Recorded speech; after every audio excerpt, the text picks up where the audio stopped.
प्रविश नगर कीजिए सब काजा, हृदय राग का अवसर राजा। Dear friends, very good morning. हम लोग यूपीपीसीएस 2025 की प्रारंभिक परीक्षा जो 12 अक्टूबर को हो रही है और 71वीं बीपीएससी जो कि 13 सितंबर को होने वाली है और आरओ एआरओ मेंस 2023 के लिए जीएस को पढ़ रहे हैं। और यह जीएस हम लोग लूसेंट के जरिए सबसे पहले बायोलॉजी, क्योंकि यहाँ से लगभग 10 से 12 क्वेश्चन आते हैं, इसको हम लोग देख रहे हैं। तो इस सीरीज का यह दूसरा वीडियो है।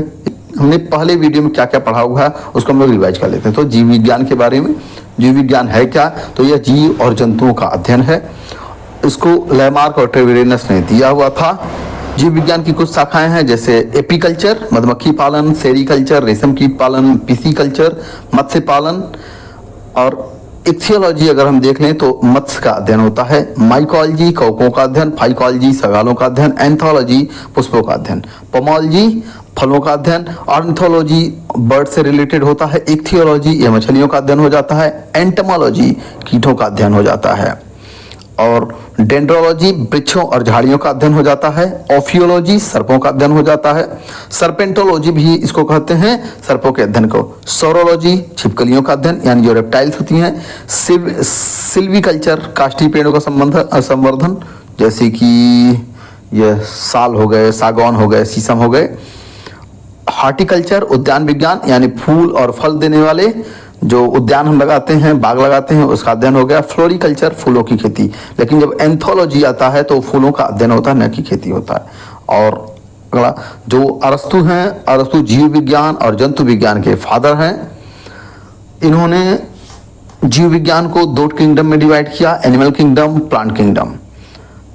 और कुछ जो साइंटिस्ट हैं जीव विज्ञान के, इन्होंने क्या क्या थियरी दी है, जैसे आनुवांशिकता का सिद्धांत यानी जेनेटिक्स रूल जो दिया हुआ है मेंडल ने, ये जेनेटिक्स के फादर भी हैं। जीव सिद्धांत टीएच मॉर्गन ने दिया। उत्परिवर्तन का सिद्धांत यानी mutation theory Hugo de bridge ने दी थी। सेल थियरी स्लाइडिंग इंस्टॉन ने दिया। जीव द्रव्य का सिद्धांत यानी प्रोटोप्लाज्म थियरी हार्टविग ने दिया। उपार्जित लक्षणों की वंशागति लैमार्क ने दिया, जो इन्होंने जीव विज्ञान शब्द भी दिया हुआ था। प्राकृतिक वर्ण का सिद्धांत यानी नेचुरल सिलेक्शन चार्ल्स डार्विन ने दिया हुआ था। द्विनाम पद्धति को कैरोलस लिनियस यानी कार्लवान लिनियस को कहते हैं। ये फादर ऑफ मॉडर्न टैक्सोनॉमी भी हैं। इन्होंने द्विनाम पद्धति के ये पिता भी हैं। और डीएनए द्विगुणन मॉडल यानी DNA double helical model Watson and Crick ने दिया हुआ था।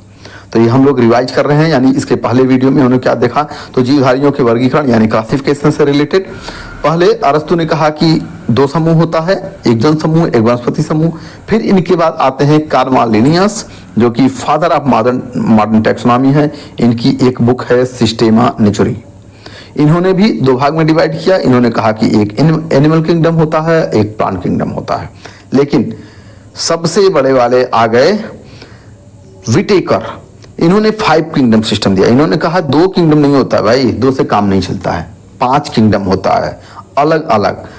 सबसे पहला क्या कहा इन्होंने, मोनेरा कहा। मोनेरा में बैक्टीरिया, ब्लू ग्रीन एल्गी होती है। प्रोटिस्टा कहा जहां पे प्रोटोजोआ होती हैं।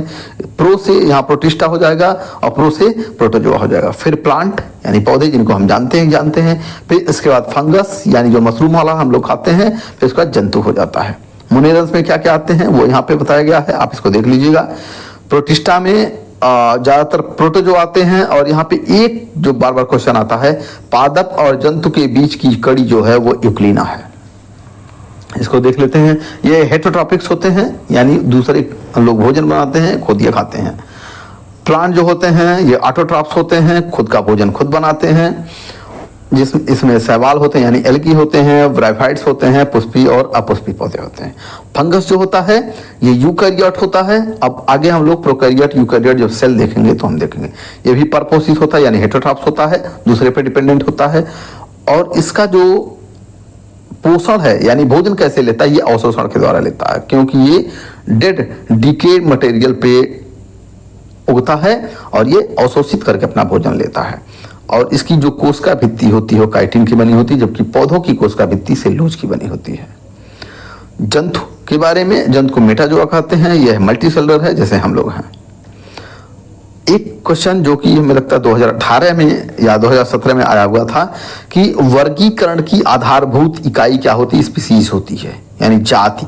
जब भी हम क्लासिफाई करते हैं, क्लासिफिकेशन करते हैं, तो उसका जो बेसिक्स होता है वह स्पीसीज होती है, यानी जाति के आधार पर किसी भी चीज को डिवाइड किया जाता है। जैसे आजकल जातिगत जनगणना की बात चल रही है, इसी से आप याद कर सकते हैं। अब जो जीव हैं इनका जब हम क्लासिफिकेशन करते हैं तो क्लासिफाई करने 5 किंगडम सिस्टम आ गया। फिर ये कहा कि नामकरण कैसे होता है, किसी का नाम कैसे लिखा जाता है। तो जो कैरोलस लिनियस थे, यानी कालवान लिनियस थे, इन्होंने क्या कहते हैं जीनस और स्पीसीज के नाम पर इन्होंने कहा 2 नाम दिया था। एक तो वंश का नाम दिया जाएगा, दूसरा जात का नाम। जैसे किसी व्यक्ति का नाम होगा फिर उसका टाइटल आगे लगा देगा। उसके बाद क्या होता है, साइंटिस्ट का नाम दिया जाता है। जैसे अब हम लोग एग्जाम्पल देख लें, मनुष्य यानी हमारा नाम क्या है, होमोसेपियंस है। होमोसेपियंस लिन होता है, तो लिन मतलब इसका ये नाम इन्होंने कालवान लिनियस ने दिया हुआ था। मेढक का नाम राना टिग्रीना, कैट फेलिस डोमेस्टिका, कुत्ता कैनिस फैमिलियरिस क्योंकि ये फैमिली में रहता है। और देखिए मस्का डोमेस्टिका ये पे है। गाय बास इंडिकस यानी इंडिया की बास आजकल गाय है। मक्खी मस्का डोमेस्टिका। और आम जो मैंगीफेरा इंडिका होता है, धान को ओरेजा सेटाइवा कहते हैं। गेहूं का साइंटिफिक नेम है ट्रिटिकम एस्टिवम। और मटर जो होता है इसको पाइसम सेटाइवम कहते हैं। चना सिसर एरिटिनम। सरसों को ब्रेसिका कंप्रेस्टिस कहते हैं। कल के वीडियो में हम लोग इतना देखा और हम लोगों ने जल्दी से इसको रिवाइज कर लिया। फिर अब हम शुरू करते हैं कोशिका विज्ञान, या इसको साइटोलॉजी भी कहते हैं। कोशिका विज्ञान के अध्ययन को क्या कहते हैं, साइटोलॉजी। लॉजी मतलब होता है अध्ययन, साइटो मतलब होता है कोशिका। ठीक है, अब देखते हैं। सबसे पहले आता है प्रोटोप्लाज्म। प्रोटोप्लाज्म मतलब क्या होता है, जीव द्रव्य। अब इसको अगर हम डिवाइड करें, मतलब अलग अलग करें, तो जीव मतलब कोई जीव हो गया, द्रव्य मतलब कोई ऐसा मैटर जिसमें जीव होता है। तो ये किसी भी सेल का यानी किसी भी कोशिका का सबसे इंपॉर्टेंट पार्ट होता है। क्यों? अभी आप देखेंगे कि यहाँ पर यानी जो भी है जीव यहीं से, जो सेल है यहीं से जिंदा रहता है। सबसे पहले ये एक तो प्रोटोप्लाज्म थियरी किसने दी थी, तो हार्टविग ने दी थी, अभी इससे पहले हम लोगों ने देखा। लेकिन इसका नामकरण किसने किया, नाम किसने दिया, तो पुरकिंजन इसका नाम दिया था। फिर इसके बारे में बहुत ज़्यादा डिटेल देखने की जरूरत नहीं है। कह रहा कि यह एक लसलसा पदार्थ है, गाढ़ा है, लगभग सभी ऐसे ही होते हैं। ठीक है, और जीव की सारी जैविक क्रियाएं इसी के द्वारा होती, इसलिए इसको जीव द्रव्य कहते हैं। यानी जो हम जीव हैं, सब कुछ जो होता है काम, यानी श्वसन हो गया, सारी चीजें हो गई, इसी के अंदर रहती हैं और इसी में, इसी प्रोटोप्लाज्म में सब कुछ होता है। और इसको जीवन का भौतिक आधार कहते हैं। यानी अगर ये डेड हो गया तो जीवन समाप्त हो जाता है।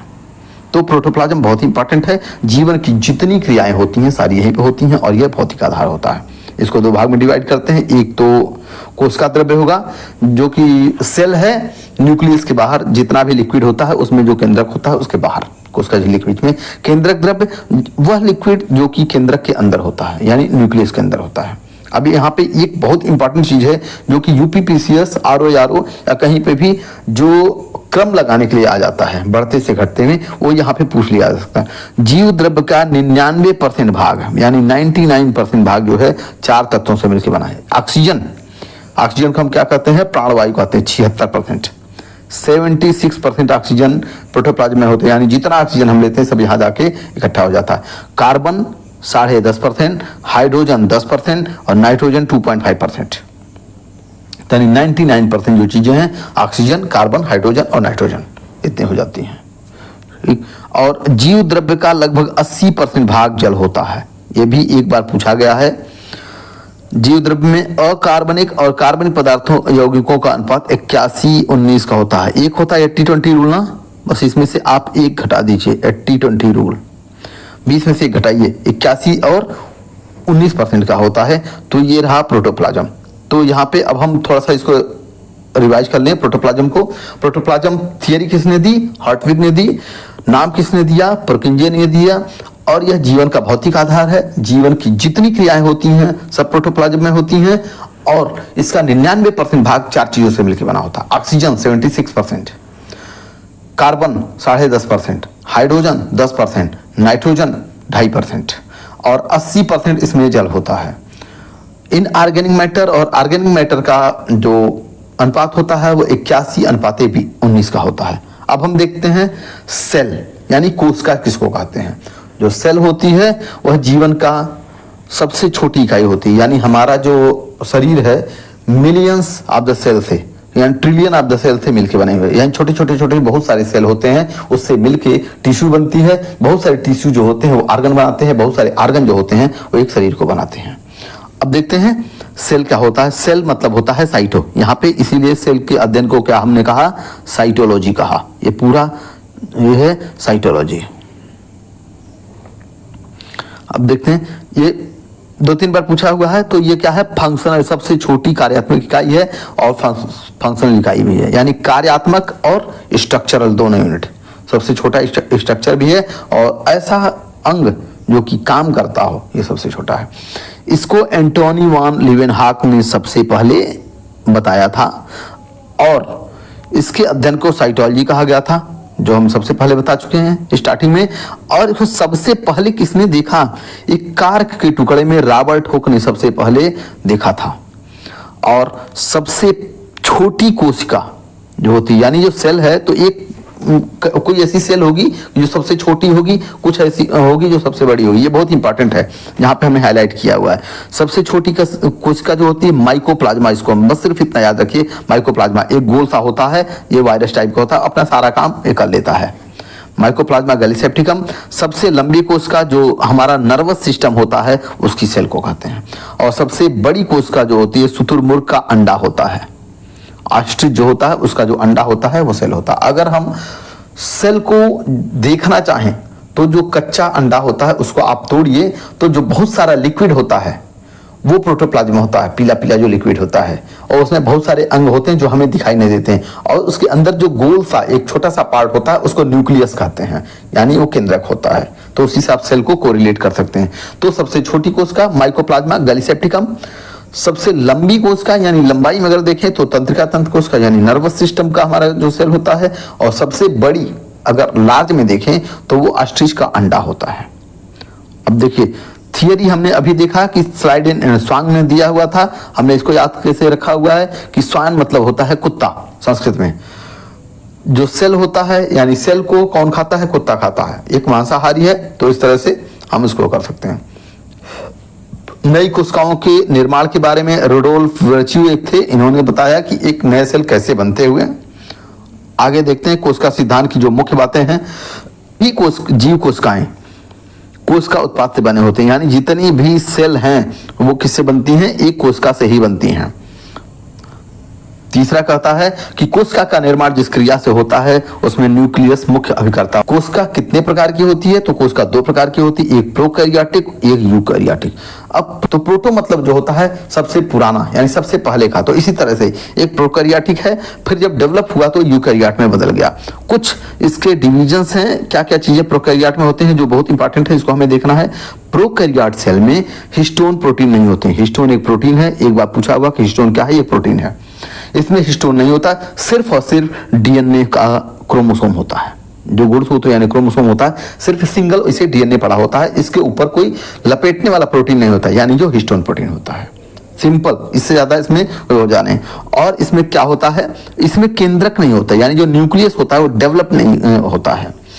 और जीवाणु यानी बैक्टीरिया और ब्लू ग्रीन एल्गी ऐसी कोशिकाएं में मिलती हैं, यानी जो सबसे पुराना है यानी बैक्टीरिया, और जो ब्लू ग्रीन एल्गी होती है ये भी बैक्टीरिया के टाइप के होते हैं, ये प्रोकैरियोट सेल हैं। अब हम देखें यूकैरियोट सेल, हमारी जितनी कोशिकाएं होती हैं वह यूकैरियोट होती हैं, यानी जो वेल डेवलप्ड सेल्स होती हैं जो यूकैरियोट्स होती हैं।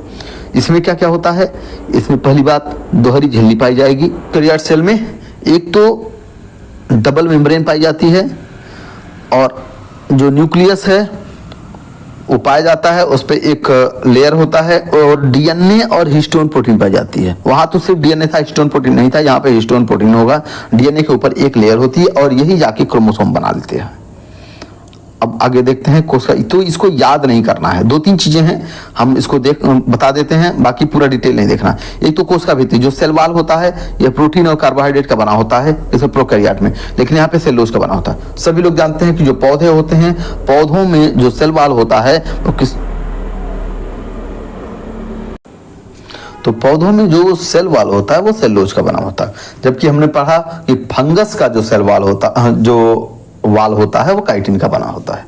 माइटोकॉन्ड्रिया तो ज्यादातर जो कोशिकांग होंगे वो प्रोकैरियोट्स में अनुपस्थित होंगे, अगर होंगे तो वो छोटे होंगे, डेवलप नहीं होता है। तो माइटोकॉन्ड्रिया यहाँ पे नहीं होगा, जबकि यूकैरियोट में उपस्थित होता है। राइबोसोम 70S टाइप का होता है और यहाँ 80S टाइप का होता है, यानी 80 मतलब बड़ा सा उसका साइज का वो है।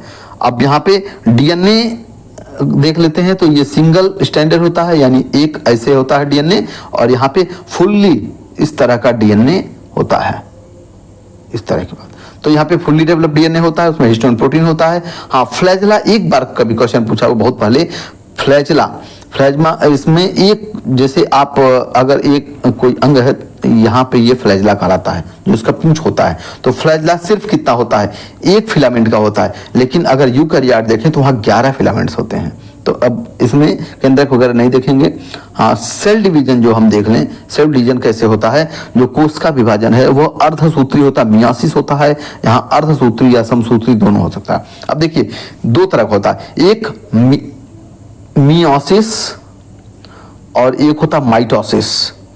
इसको मुझे बहुत कंफ्यूजन था कि माइटोसिस में क्या होता है, मियोसिस में क्या होता है। तो एक देखिए एक मिया है, एक माइटो है। तो सबसे पहले दो तरह के हमारे पास हमारी सेल होती हैं। एक तो सेक्स सेल्स होती हैं, जैसे XY वाला, और एक जो होता है हमारे जो हाथ का हुआ और क्या कहते हैं हमारी बॉडी का जो सेल हुआ। तो जब हम बॉडी का सेल होता है वो डिवाइड होता है तो जैसे सेम का सेम सेल बन जाता है। लेकिन जो सेक्स सेल होंगे, यानी अगर स्पर्म हुआ या ओवम हुआ, जब वो डिवाइड होते हैं तो आधे आधे में डिवाइड हो जाते हैं। तो इसीलिए जो मियाँ कहते हैं, मियाँ बीबी, इसको हमने इसी से याद किया, मियाँ बीबी, यानी जो सेक्स सेल होंगे उसको जब डिवाइड होगा तो उसको हम क्या कहेंगे, मियोसिस कहेंगे। अभी आगे इसको हम लोग देख लेंगे थोड़ा। कोशिका के मुख्य भाग कौन कौन से, यानी जो हमारा सेल है उसके कौन कौन से पार्ट्स होते हैं। तो सेल वॉल सबसे पहला पार्ट, यह सिर्फ कहाँ पाया जाएगा, प्लांट सेल में पाया जाता है और कहीं नहीं पाया जाता, और इस सेलुलोज का बना होता है। यह क्या करता है, निश्चित शेप और साइज देता है। बैक्टीरिया में किसका बना होता है, पेप्टाइडोग्लाइकान का बना होता है। फंगस में काइटिन का बना होता है। तो प्लांट्स में सेलुलोज का, फंगस में काइटिन का, और बैक्टीरिया में पेप्टाइडोग्लाइकान का। ये जितना हम घेर रहे हैं या फिर हम मतलब सर्कल कर रहे हैं वो इंपॉर्टेंट है, उसको आपको याद रखना है। और जो सेल मेम्ब्रेन की बात आती है, हमने सेल वॉल देख लिया, सेल वॉल के नीचे सेल मेम्ब्रेन होती है। वो एक पतली सी झिल्ली होती है। वो करती क्या है कि बहुत सारी चीजें जिनको रोकती है जाने से, यानी सेमी परमेबल होती है। कुछ चीजें जा सकती हैं, कुछ चीजें नहीं जा सकती हैं। ये अर्धपारगम्य झिल्ली होती है। और ये कह रहा कैसे बनती है, जो प्लाज्मा मेम्ब्रेन होती है, यानी सेल मेम्ब्रेन जो होती है वह लिपिड की, यानी जो तेल होता है, लिपिड फैट जो होता है उससे बनी होती है, और फास्फोग्लिसाइड्स के बने होते हैं। तो सिंपल आपको याद रखना है कि यह लिपिड की बनी होती हैं जो मेम्ब्रेन है, लेकिन वहां पे सेल वॉल था। अब एक चीज और है कि इसमें प्रोटीन और कार्बोहाइड्रेट भी पाया जाता है। अब जब आगे डेवलप हुआ, चीजें जब इन्वेंट हुई हैं, थोड़ा सा ग्रोथ हुआ है, तो पता चला है कि जो प्लाज्मा मेम्ब्रेन है यानी सेल मेम्ब्रेन है उसमें प्रोटीन और कार्बोहाइड्रेट दोनों पाया जाता है। एक क्या कहते हैं, सिंगर निकोलसन मॉडल, जो फ्लूइड मोजाइक वायरस, यहाँ पे हिंदी में दिया हुआ तो इसको हम लिख दे रहे हैं फ्लूइड मोजाइक वायरस। एक वायरस है, ठीक है, लेकिन यहाँ पे ये मॉडल है फ्लूइड और मोजाइक मॉडल, मतलब एक लिक्विड है ऐसे ऐसे।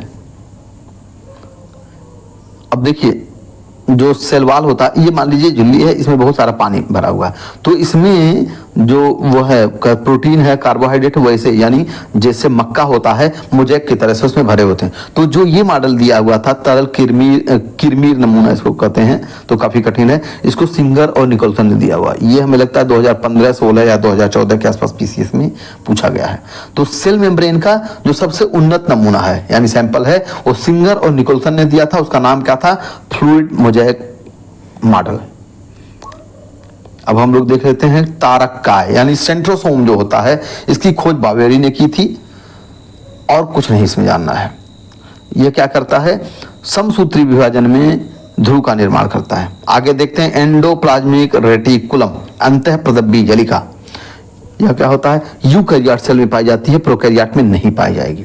ये क्या, चपटे जुड़े और थैली युक्त, ये पूछता है। ये ट्यूबुलर होते हैं जलिका तंत्र में, तो कैसे चपटे होंगे, आपस में जुड़े होंगे, थैली और ट्यूब की तरह से होते हैं, एक दूसरे से जुड़े रहते हैं, जिसको एंडोप्लाज्मिक रेटिकुलम कहते हैं। इसके ऊपर प्रायः राइबोसोम इकट्ठा होता है। तो जिस पे राइबोसोम होता है वो खुरदुरा होता है, जिस पे राइबोसोम नहीं चिपका होगा वह चिकना होता है। तो अब एक तो पहली बात, जो राइबोसोम होता है वो प्रोटीन का सिंथेसिस करता है, वहां पे प्रोटीन बनती है, यानी जहां प्रोटीन बनेगी वहां पे एंडोप्लाज्मिक रेटिकुलम बहुत ज्यादा पाई जाती है। तो यहां देखिए कह रहा है कि जिस अंतःप्रदब्बी जलिका के सतह पर राइबोसोम मिलते हैं उन्हें खुरदरी अंतःप्रदब्बी जलिका कहते हैं, और राइबोसोम की अनुपस्थिति में चिकनी हो जाती है। ठीक है, देखिए जो सेल प्रोटीन सिंथेसिस यानी प्रोटीन संश्लेषण में भाग लेती हैं उनमें खुरदरी जो होती है बहुतायत मिलती है, बहुत ज्यादा मिलती हैं। जो चिकनी होती हैं उसमें लिपिड सिंथेसिस होता है, यानी एक जगह प्रोटीन बनेगा जिस पे राइबोसोम होगा, जिस पे राइबोसोम नहीं होगा वहां पे लिपिड बनता है, यानी फैट बनता है, तेल जिसको हम लोग कहते हैं, लिपिड या फैट बनता है यहाँ पे। तो जो चिकनी है वहां पे फैट बनेगा, फैट ऑब्वियस सी बात है चिकना होता है, ऐसे आप याद कर सकते हैं, और जहां जो खुरदुरा है वहां पे प्रोटीन बनेगा। ठीक है, ये यहाँ पे हार्मोन वगैरह निकलते हैं और ये एक जगह से दूसरे जगह पर उनको ले जाता है। अब देखिए इसका कार्य क्या है, कार्य एक बार पूछा हुआ है, तो इनका मुख्य कार्य क्या है, जो वसाएं बनी, फैट बनी और जो प्रोटीन बनी उनको ट्रांसपोर्ट करता है, एक जगह से लेकर दूसरे जगह तक उसको पहुंचाता है। ठीक, दूसरा अब हम लोग देखते हैं राइबोसोम, यानी 5वें नंबर पे क्या है। तो सर्वप्रथम इसको किसने देखा, रॉबिन्सन और ब्राउन ने देखा हुआ था। रॉबिन्सन और ब्राउन ने सबसे पहले इसको देखा प्लांट सेल में, और एनिमल सेल में इसको पैलेडे ने खोजा। तो ये पैलेड वाला पूछा हुआ है कि राइबोसोम की खोज किसने की थी, तो दोनों एक साथ नहीं आएगा, चाहे रॉबिन्सन और ब्राउन रहेगा या तो पैलेड रहेगा। देखिए अब इसको याद कैसे करेंगे कि किसमें किसने खोजा। ब्राउन, जितने पौधे होते हैं ज्यादातर वो ब्राउन होते हैं। ठीक है, यानी लकड़ी के कलर का जो होता है वो जितने ज्यादातर पादप होते हैं। लेकिन पैलेट मतलब होता है प्लेट, जो जंतु है वह खाने के लिए प्लेट लेकर दौड़ता है। इस तरह से आप कर सकते हैं, कोरिलेट कर सकते हैं। प्रोटीन जो है वो जैसे हमारा पनीर है वो प्रोटीन होता है, मीट है उसमें प्रोटीन बहुत ज्यादा होता है, तो खाने के लिए आदमी यानी पैलेट लेके दौड़ता है। यानी राइबोसोम की खोज पैलेट ने जंतु में किया हुआ था, राइबोसोम देखा। और इसका नाम किसने दिया, रॉबर्ट्स ने। यह राइबोन्यूक्लिक एसिड यानी आरएनए नामक अम्ल व प्रोटीन की बनी होती है। तो कैसी बनी होती है राइबोसोम, तो ये आरएनए और प्रोटीन की बनी होती है। यहाँ पे प्रोटीन सिंथेसिस होता है, और ये कहाँ रहती है, यह एंडोप्लाज्मिक रेटिकुलम पे स्थित होता है राइबोसोम, और यह प्रोटीन सिंथेसिस करता है, इसलिए इसको क्या कहते हैं, प्रोटीन की फैक्ट्री कहते हैं। 2-3 नाम है इसके, मतलब यहाँ पे आगे राइबोसोम को प्रोटीन की फैक्ट्री कहेंगे। इसको खोजा था रॉबर्ट और ब्राउन ने, और पैलेट ने जंतु कोशिकाओं में खोजा हुआ था। इसको प्रोटीन की फैक्ट्री कहते हैं। बाकी इससे ज्यादा इसमें नहीं पूछ रहा। हाँ, एक चीज और है कि यहाँ पे जब यूकैरियोट सेल कहते हैं तो 80 S होता है, यूकैरियोट माने डेवलप्ड है, और प्रोकैरियोट सेल में 70 S होता है। बस इतना अगर आ जाए तो फिर नॉर्मली आता नहीं है। और एक चीज कह रहा है कि स्तनी के लाल रुधिर कण जो होते हैं, यानी स्तनी मतलब हमारा जो आरबीसी है उसमें राइबोसोम नहीं होता है और एंडोप्लाज्मिक रेटिकुलम नहीं होता है। क्यों? क्योंकि वहां प्रोटीन का सिंथेसिस नहीं होता। अगर प्रोटीन बनने लगे हमारे ब्लड में तो फिर हमारा ब्लड इतना गाढ़ा हो जाए कि वो सर्कुलेट नहीं हो पाएगा और हार्ट अटैक हो जाएगा, हार्ट काम करना बंद कर देगा। इसीलिए जो हमारा आरबीसी है, जो ब्लड है, उसमें राइबोसोम और एंडोप्लाज्मिक रेटिकुलम नहीं पाई जाती है। अब देखते हैं माइटोकॉन्ड्रिया। सबसे इंपॉर्टेंट जो ऑर्गेनेल्स है यानी अंग है वो है माइटोकॉन्ड्रिया। इससे पहले हम लोगों ने किसको देखा, राइबोसोम को देखा। अब माइटोकॉन्ड्रिया देखते हैं। माइटोकॉन्ड्रिया की खोज किसने किया, अल्टमैन ने।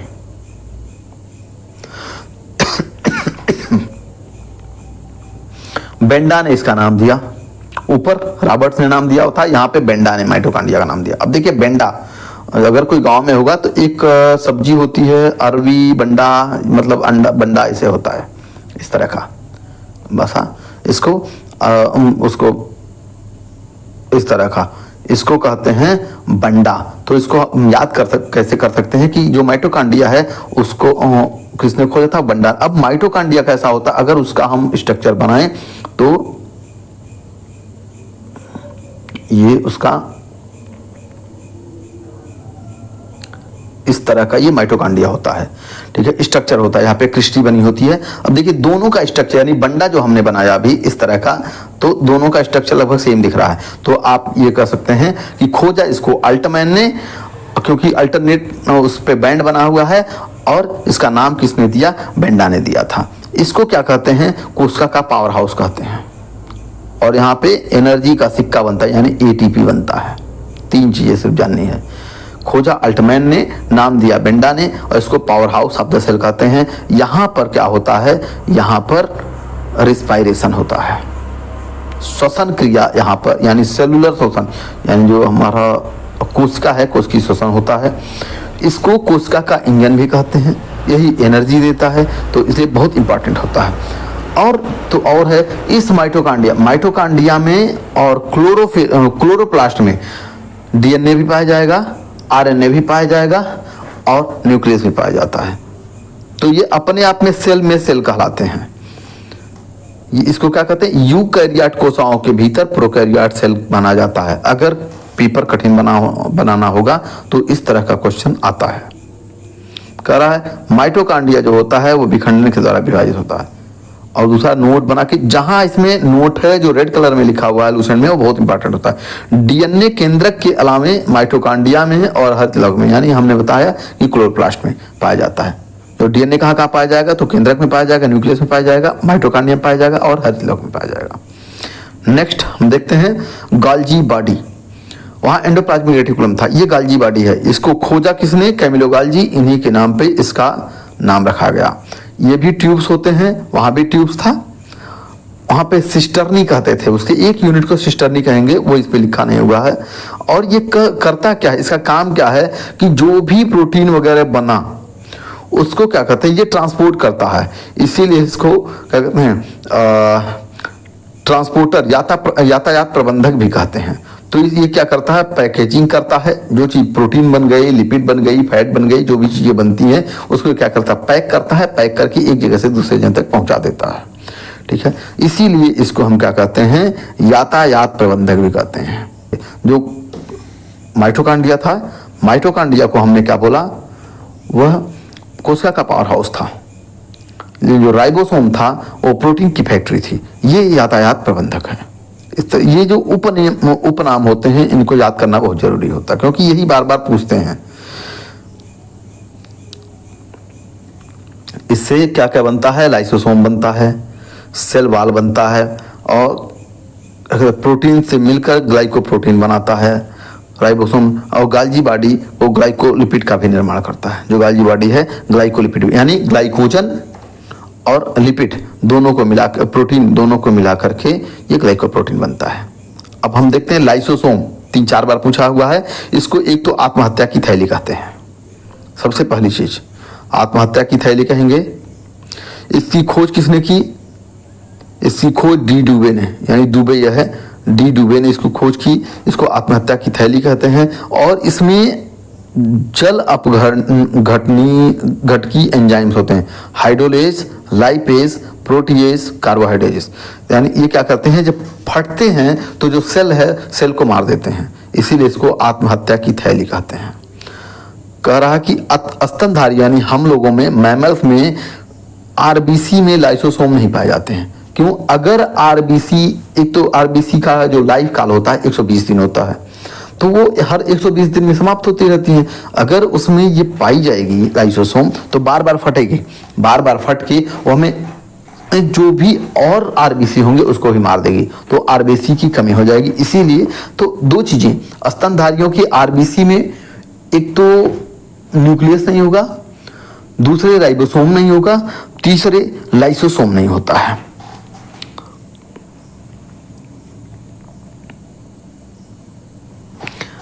अब हम लोग देखते हैं अब हम लोग देखते हैं लवक यानी प्लास्टिड्स। प्लास्टिड्स जो होते हैं वो कलर देते हैं पौधे को।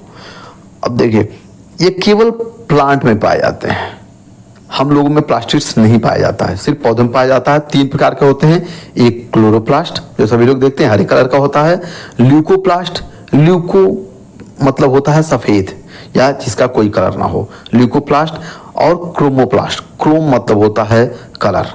तो एक क्लोरोप्लास्ट होता है जो कि सिर्फ हरा होता है, एक ल्यूकोप्लास्ट होता है जो कि सफेद होता है, जैसे हमारी जड़ें होती हैं, मूली हम लोगों ने देखी है, मूली में ल्यूकोप्लास्ट होता है, यानी जो भी जड़ होगी जो सूर्य से अंधेरे की तरफ जाएगी उसमें ल्यूकोप्लास्ट होगा। और दूसरा होगा क्रोमोप्लास्ट जो कि कलरफुल होता है, जैसे फूल हो गए, फल हो गए वो।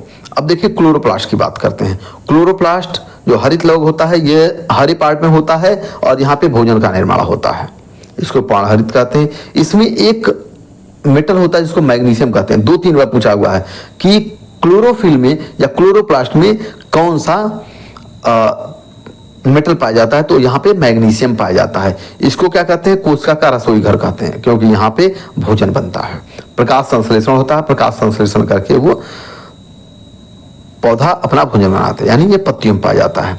कह रहा है कि राइबोसोम यहाँ पे पाया जाएगा, यहाँ पे क्लोरोप्लास्ट में डीएनए पाया जाएगा और आरएनए पाया जाएगा, और स्व प्रतिकृति की योग्य बनाती है, यानी ये ऑटोनॉमस बॉडी है। जैसे वहां पे माइटोकॉन्ड्रिया ऑटोनॉमस बॉडी थी, वैसे यहाँ पे भी डीएनए, आरएनए, राइबोसोम ये सारी चीजें पाई जाएंगी। देखिए यहाँ पे दिया हुआ है कि क्लोरोफिल में मैग्नीशियम मेटल पाया जाता है, और क्लोरोप्लास्ट में, क्लोरोफिल में मैग्नीशियम पाया जाएगा, क्लोरोप्लास्ट में मैग्नीज पाया जाएगा, आयरन पाया जाएगा, कॉपर पाया जाएगा, इस सारे पाए जाएंगे। लेकिन नॉर्मली पूछा नहीं जाएगा, सिर्फ क्लोरोफिल ही पूछा जाता है, क्लोरोफिल में क्या पाया जाता है, तो वहां पे मैग्नीशियम पाया जाता है। दूसरी चीज, पत्तियों का रंग पीला क्यों होता है, तो पत्तियों का रंग पीला उनमें कैरोटीन के कारण होता है। कैरोटीन नारंगी, पीला, इस तरह के जो भी कलर होते हैं उसके कारण होता है।